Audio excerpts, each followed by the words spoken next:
after a two-day visit to Solomon Islands, where he formalised a number of development cooperation frameworks, arrangements to strengthen China's relations with Honiara. His visit to the Pacific region has been closely watched by New Zealand, the US and Australia. A local journalist in Kiribati, Rimon, says the secretive nature of Mr. Wang's visit had angered some locals.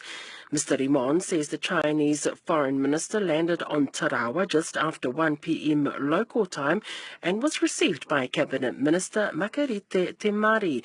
He says the visit by the high-level delegation is significant because of a potential security deal, similar to the one between China and Solomon Islands, is likely to be on the agenda. All information we try to get from the government, they have been really secretive about it. So at this stage, we do not know that the government has not disclosed what those agreements are. Fiji is to host a meeting next week where two leaked Chinese government documents are expected to be tabled.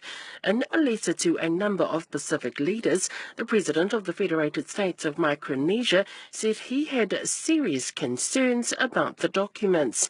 A concern echoed by the director of the Macmillan Brown Centre for Pacific Studies at the University of Canterbury, Stephen Ratuva. It's going to be very transformational, very different from the current status quo, which is very much bilaterally based, where China has individual relationship with particular countries. In this particular case, it's the entire whole which they're trying to create. He says the geopolitical gaming has already started, with Australia's new Foreign Minister Penny Wong heading to the Pacific in the first week of her new role to push back.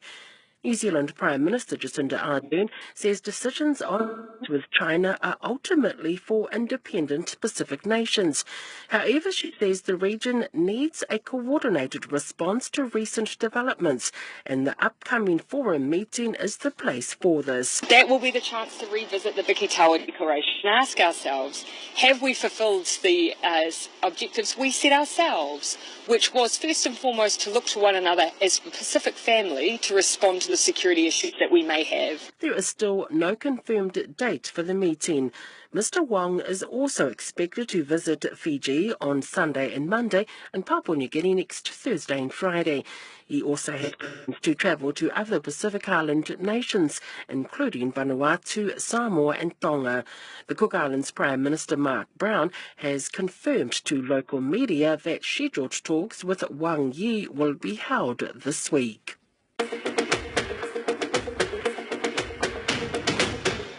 The leader of the Cook Islands opposition Democratic Party, Tina Brown, is taking Prime Minister Mark Brown to task over his reinstatement of his deputy, Robert Tapitau. Mr. Tapitau is awaiting trial on a series of charges, including theft and conspiracy to defraud, and had been suspended.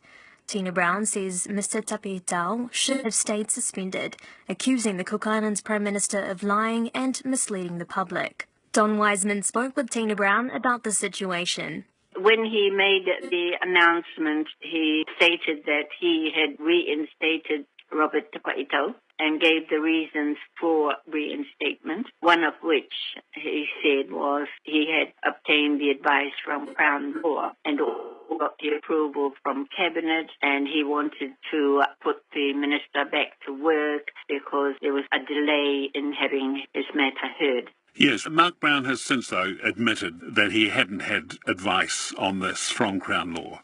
Well, he did, but there's a little proviso there. He said, well, yes, I admit that I didn't have any formal advice, suggesting that he might have had some informal advice. And then he says, well, he had spoken to some senior lawyers, and of course, by this stage, my thinking is, well, you've lied on this one. How do I know you're not lying on these other ones as well? What do you want him to do? Should Robert Tapitau be allowed back? No, and the question our media here asked me if I was in Mark's position, would I reinstate him? The answer is clearly no. Nothing has changed since he was suspended. He was suspended because he was charged. The charges are still pending. That's number one. Number two, these are serious charges. defraud, and then there are 2 theft charges of public monies. And so one must ask themselves, well, what has changed for the Prime Minister to reinstate? Nothing has changed. Well, the Prime Minister did say that you can't keep someone suspended for a very long time, and he knows that, or he said there's not going to be a court resolution until sometime next year.